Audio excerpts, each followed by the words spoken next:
디지털 세상의 모든 것을 깊이 있게 알아보는 인포맥스 D. 오늘도 디지털 리터러시를 위해서 명확한 정보와 새로운 지식을 전해드리겠습니다. 우크라이나 러시아 전쟁이 장기화되면서 세계 주요국들의 방산 정세도 재편되는 모습입니다. 최근 호주는 육군의 무기 자산 구입을 줄이겠다고 발표한 반면 독일은 국방비를 2배로 늘리겠다고 발표를 했는데요. 방종관 한국국가전략연구원 전력개발센터장님과 함께 자세한 내용 알아보겠습니다. 어서 오세요. 네, 안녕하세요. 네, 반갑습니다. 일단 호주 먼저 여쭤볼게요. 호주가 국방 전략을 검토하겠다 이렇게 발표를 했거든요. 이유가 있을 것 같습니다. 지금 우크라이나 러시아 전쟁이 길어지고는 있지만 이게 먼 나라 호주하고는 또 무슨 상관이지라는 생각이 들긴 하거든요. 네, 그렇습니다. 우리가 이제 통상 무기 체계를 그냥 무기 체계 하나만 생각할 수도 있는데요. 네.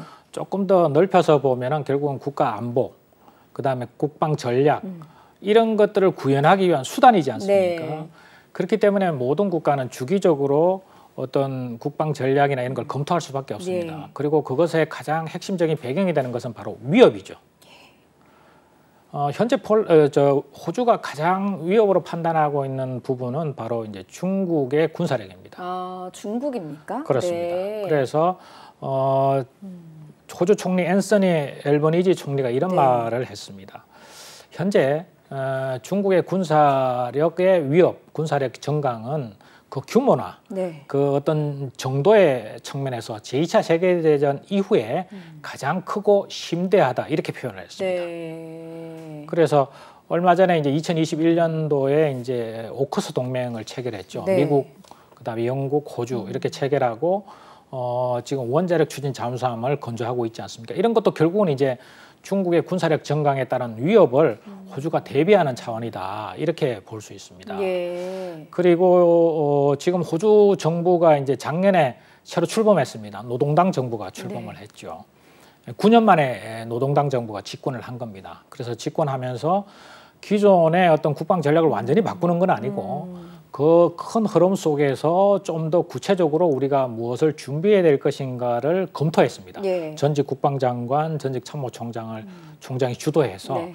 그 검토 결과를 이제 거의 1년 만에 최근에 발표를 하고 그 과정에서 이제 군사력 우리 정강 계획도 일부 조정해야 되겠다. 네. 이런 내용이 이제 발표된 거죠. 네, 호주 얘기를 이제 시청자분들은 왜 하나 이렇게 궁금해하실 수 있는데 예. 호주가 우리나라 그 국방 산업과 좀 직접적인 연관성이 있긴 하잖아요. 그렇습니다. 센터장님. 예. 어떤 연관성이 있는지 좀 설명을 해주시죠. 네, 이미 이제 시청자분들이 많이 들으셨겠지만은 호주가 지금 이제 장갑차를 전면적으로 교체하는 사업을 하고 있습니다. 네. 그러니까 호주는 이제 1960년대, 70년대에 걸쳐서 구형 M113 장갑차를 한 800대 정도를 운용을 하고 있었고 그것을 1990년대, 2000년대까지도 개량을 해서 계속 사용을 해왔습니다. 네. 일부는 이제 폐기하기도 했지만은 오래됐네요. 그렇습니다. 네. 이제 교체할 때가 됐는데 이제 장갑차도 이제 시대가 바뀌어서 과거에는 장갑차가 단순히 병력을 수송하는 수준에서 지금은 거의 경전차 수준까지 이제 방호력이나 화력이 증강된 흔히 이야기할 때 이제 차세대 보병 전투 장갑차 또는 5세대 보병 전투 장갑차, 미래형 보병 전투 장갑차 이렇게 표현하기도 합니다. 그래서 이제 호주가 이제 사업 명칭을 랜더 400이라는 명칭을 부여를 했습니다. 그래서 아예 사업 명칭도 정해서 그렇습니다. 예산을 배정하고 이렇게 해서 진행을 하려고 하는 거군요. 그렇습니다. 그래서 이제 1단계와 4단계는 이제 준비 단계와 마무리 단계고요. 준비 단계는 이제 1단계는 그냥 어떤 사업을 어떤 성능이 필요한지를 검토하는 게 1단계. 4단계는 이제 어떤 성능을 보장하기 위해서 기타 다른 부수적인 요소를 마무리하는 게 4단계이기 때문에 2단계와 3단계가 핵심이었습니다. 그런데 2단계에서 결정한 것이 뭐냐면 차륜형 장갑차. 이게 전투 정찰 목적으로 해서 바퀴가 달린 장갑차를 새로 이제 전력 소요로 결정을 한 겁니다. 채택된 것은 이제 독일의 복서, 8륜 바퀴가 양쪽으로 8개 달린 차륜형 장갑차 211대를 독일로부터 도입하는 것으로 결정이 됐습니다. 그런데 이제 2단계는 결정이 된 거죠. 3단계가 남은 겁니다. 3단계가 이제 장갑차 수량이 467대였습니다. 이것은 2단계와 차이가 뭐냐면 이거는 궤도형 장갑차입니다. 더 방호력과 화력이 강화된 궤도형 장갑차였고 여기에 이제 저희가 우리나라의 K-21 장갑차를 기본 베이스로 해서 그게 더 첨단 성능을 업그레이드 시킨 AS-21 일명 레드백 장갑차를 이제 그 수주 경쟁에 뛰어든 거죠. 네, 유리합니까? 예, 지금 조금 더 말씀드리면요. 네. 2019년도에 지금 최종 2개 경쟁 후보 그 모델이 올라갔는데요. 네. 그 후보에 올라갔습니다. 그래서 우리나라의 레드백 장갑차 네. AS-21 일명 레드백이라고 그러고요. 독일의 KF-41 일명 링스라고 하는데 이 2개 기종이 이제 경쟁을 하게 됐습니다. 네. 그리고 현지에서 다 사막 지형에서 다 테스트가 끝났습니다. 네. 그런데 문제는 이제 앞에서 설명드린 바대로 호주 정부가 새로 출범했지 않습니까? 네. 그래서 원래는 작년에 결과를 발표하도록 돼 있었습니다. 어느 기종을 선정할 것인지. 그런데 새로운 정부가 출범하다 보니까 네. 이 발표를 계속 미뤄왔습니다. 아직까지도 지금 발표가 안 됐습니다. 아직도 안 된 상황이고, 제가 알기로는 호주랑 방산협력을 지난해쯤에 한번 우리나라가 맺었던 발표를 본 적이 있거든요. 그런데도 이제 그게 진행이 되지 않고 지금 오히려 좀 발표가 지지부진한 상황인 거군요. 네, 호주의 이제 자주포 수출은 그 한 2년 전에 네. 확정이 돼서 자주포는 지금 현지 생산 물량 또 우리가 직접적으로 바로 완제품을 제공하는 네. 것에 대해서 지금 진행이 되고 있습니다. 네. 이제 장갑차라는 새로운 이제 대상을 통해서 방산 수출과 협력이 이루어지고 있는 네. 단계가 되는 거죠. 근데 아직 그게 발표가 안 난 거군요. 그렇습니다. 그런데 이제 이번에 이제 국방 전략 보고서를 발표하면서 일부 네. 변동사항이 생긴 거죠. 어떤 변동사항이 생긴 걸까요? 예, 그래서 물량을 앞에서 제가 설명드린 대로 467대로 원래 전체 물량이었는데 네.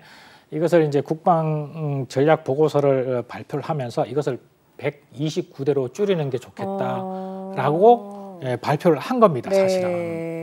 467대에서 129대면 그렇습니다. 굉장한 차이인데 이렇게 되면 우리나라도 사실은 경쟁에 뛰어들면서 467대를 만들 좀 준비를 해두지 않았을까요? 거기에 좀 차질이 있을 것 같은데요.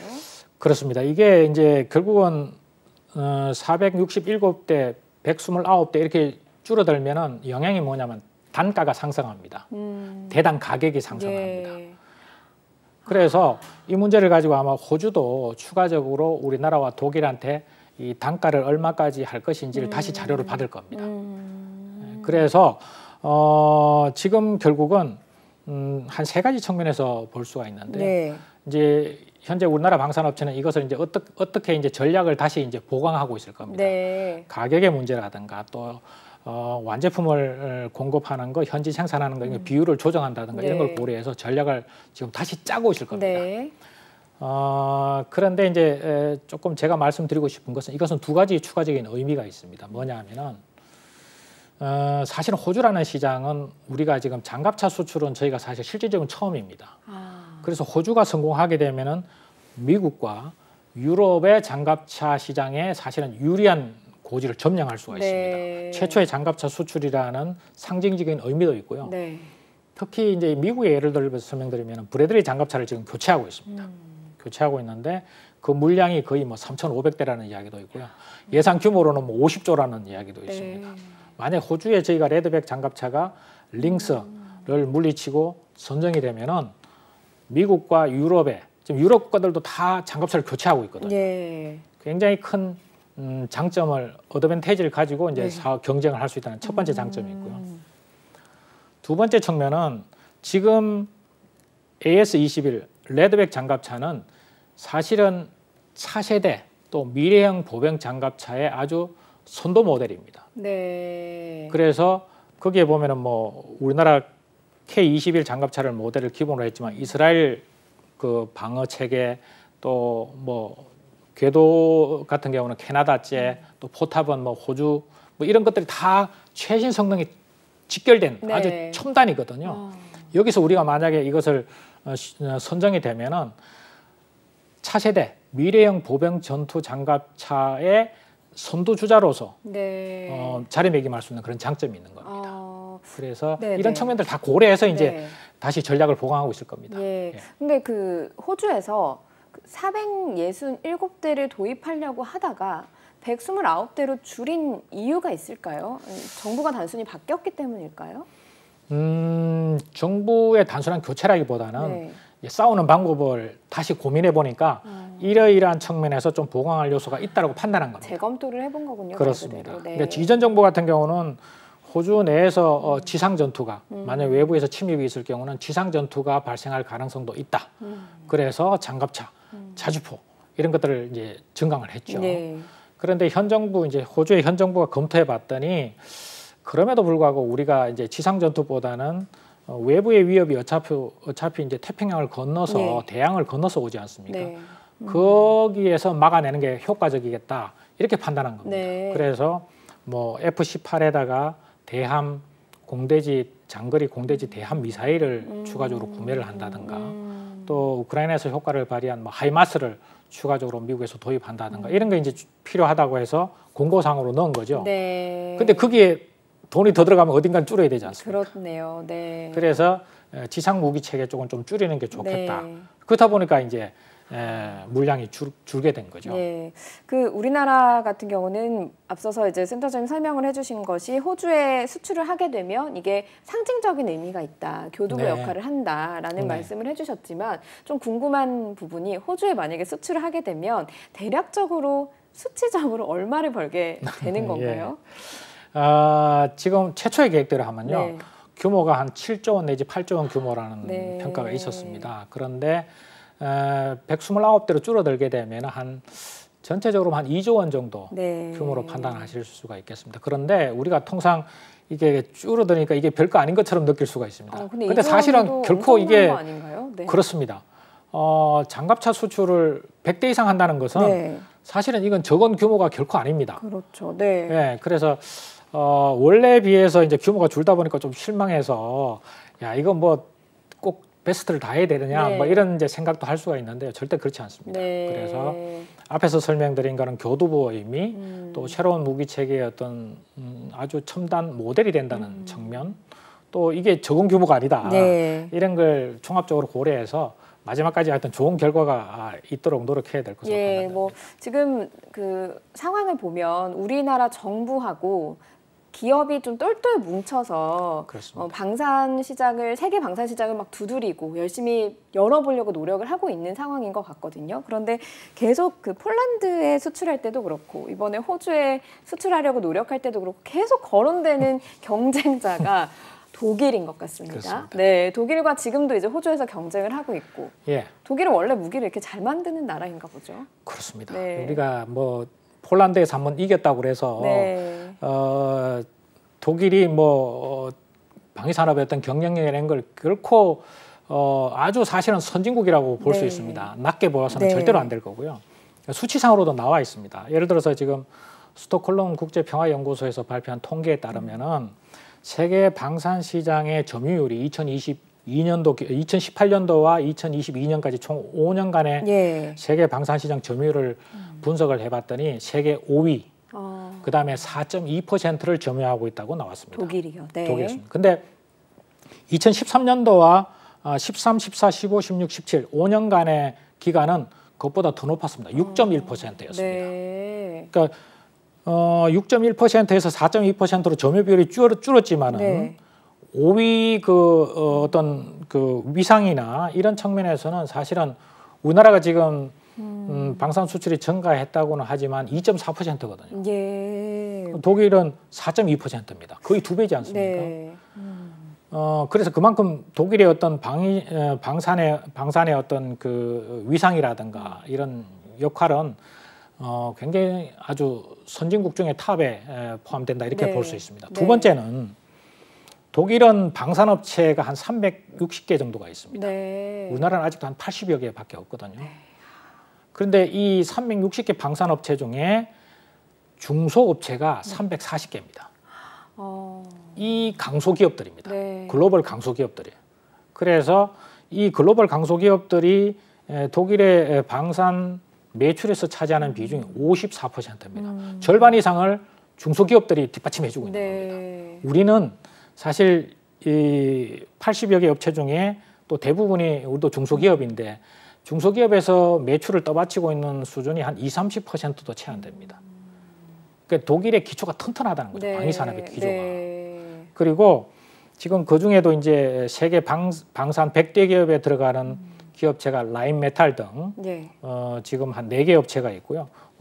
전차, 또 그다음에 자주포, 네. 재래식 잠수함 네. 이런 측면에서는 뭐 세계 탑 클래스의 뭐 성능을 가진 무기 체계를 만들고 있다 이런 측면이 있습니다. 단 네. 냉전 이후에 네. 사실 너무 평화로운 분위기에 사실 젖어들다 보니까 심지어는 독일 국방장관이 이런 이야기도 했습니다. 우리는 친구들로만 둘러싸여 있다. 심지어 국방장관이 지금 엄청 욕먹고 있습니다. 네.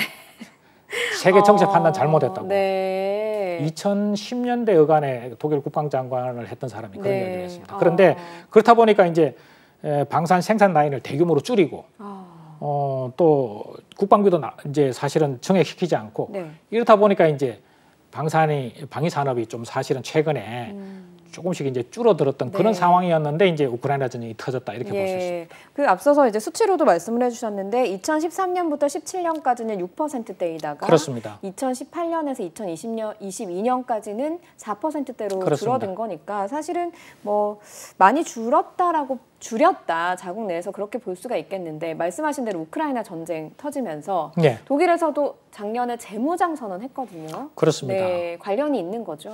그렇습니다. 지금 이제 독일이 재무장 선언을 하면서 제일 먼저 시작한 게 1천억 유로 특별 방위 기금을 편성했죠. 1천억 유로를 우리 돈으로 환산하면은 140조 원입니다. 예. 우리나라 국방비의 거의 2.5배의 네. 그 예산을 특별 방위 기금으로 한 거죠. 물론 이건 단년도에 다 집행하는 건 아닙니다. 네. 몇 년간에 걸쳐서 집행하는 걸로 되어 있고요. 두 번째는 자국의 방위 산업을 육성하겠다고 그랬습니다. 그래서 그때 재무장 선언을 했을 때 독일의 방산업체 주식이 급등을 했습니다. 라인메탈 같은 경우는 뭐 4일 만에 60% 정도 주가 급등했고 2022년도에 대부분의 방산업체 주가들이 다 올라갔습니다. 독일에. 네. 그리고 이제 그 우크라이나 전쟁을 보면서 우리의 독일의 방산 생산 라인을 다시 이제 라인을 더 정설해야 되겠다 이런 판단하에 라인도 정설하고 있고 제도 개선도 지금 이미 독일은 추진하고 있습니다. 예, 이런 것들이 좀 성과로 지금 아직 뭐 나오기는 조금 이른 시기긴 하지만 단기간 성과로 좀 낼 수 있겠습니까, 독일이?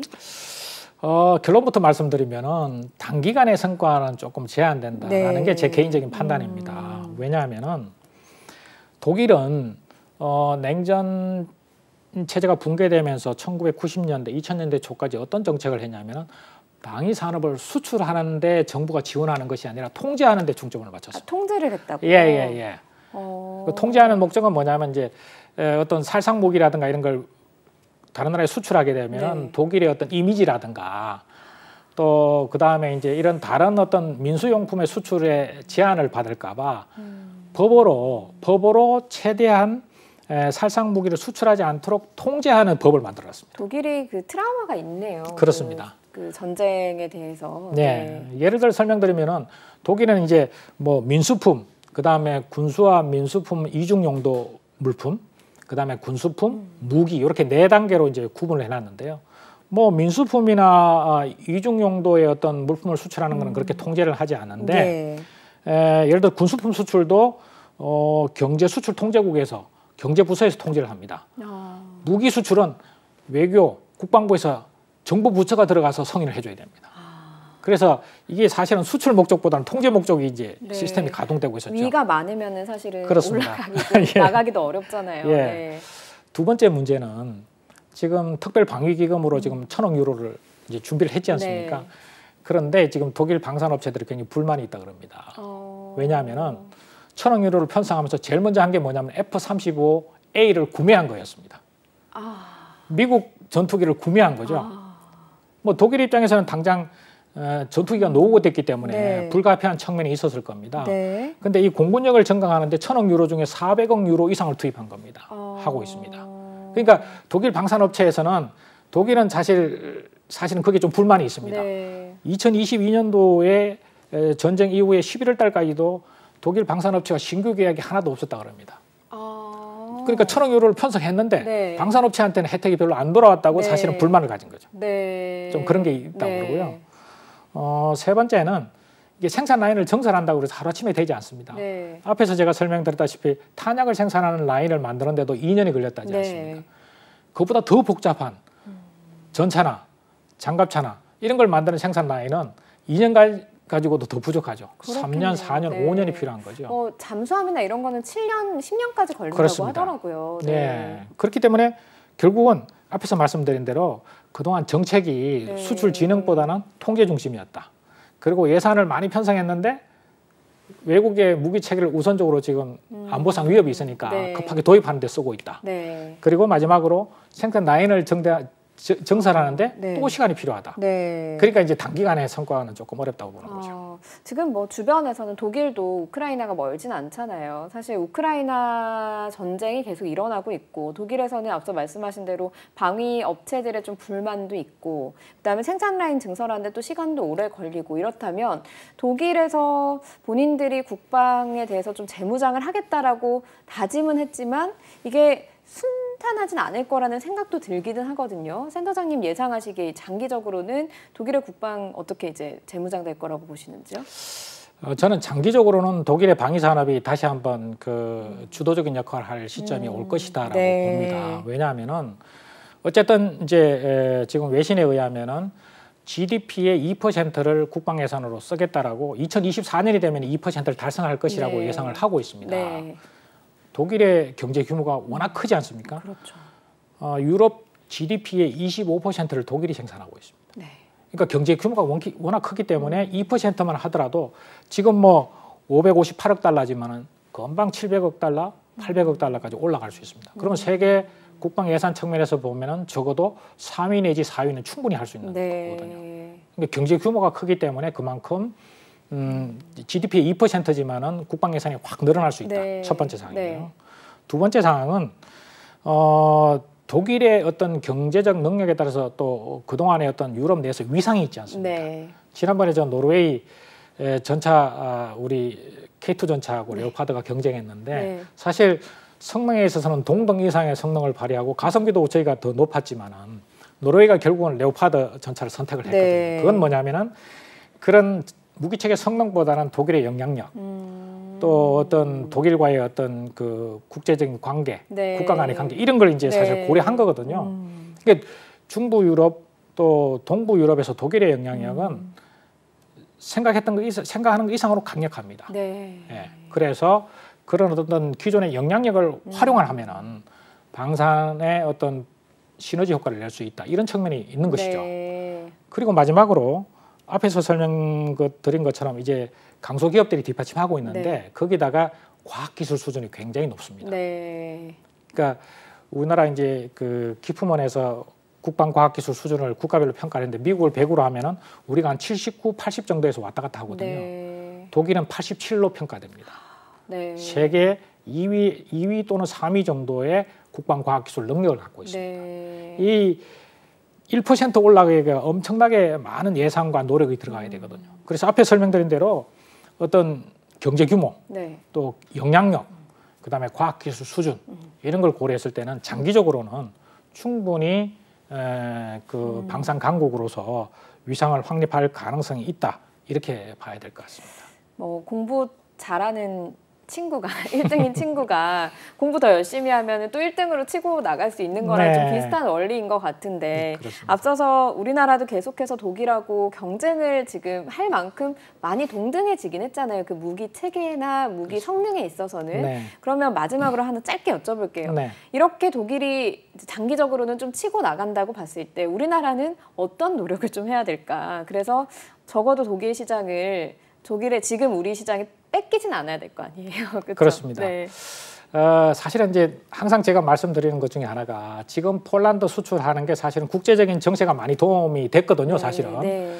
그리고 우리의 어떤 성능이 아주 우수하면서도 적절한 이제 가성비 이게 네. 도움이 되지 않습니까? 네. 근데 이 장점이 앞으로 길어봐야 3년 내지 5년이면 사실은 끝날 수 있습니다. 네. 그러면 3년 내지 5년 기간에 우리가 경쟁력을 더 갖추기 위해서는 앞에서 독일이 갖고 있는 그 강소기업들 네. 이런 부분들을 더 육성을 해야 되겠죠.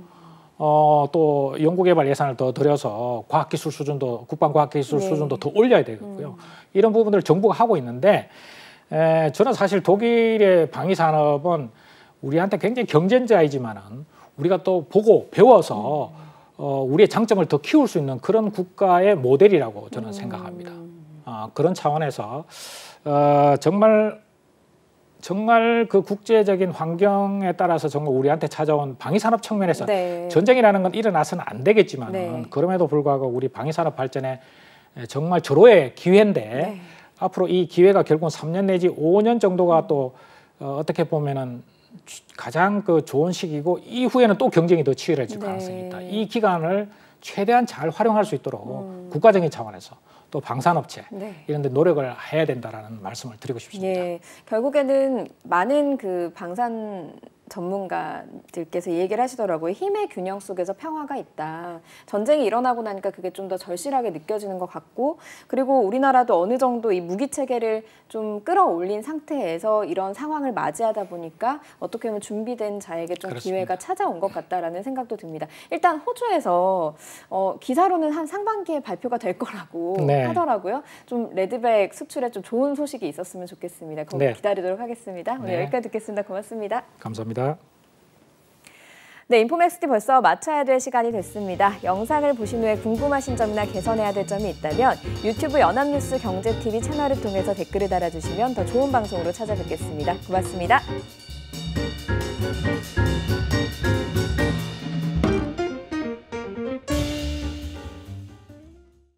안녕하세요. 인포맥스D 아나운서 강래원입니다. 더 많은 실시간 경제 뉴스와 경제 정보를 알고 싶으시다면 오른쪽 구독 버튼을 눌러주세요.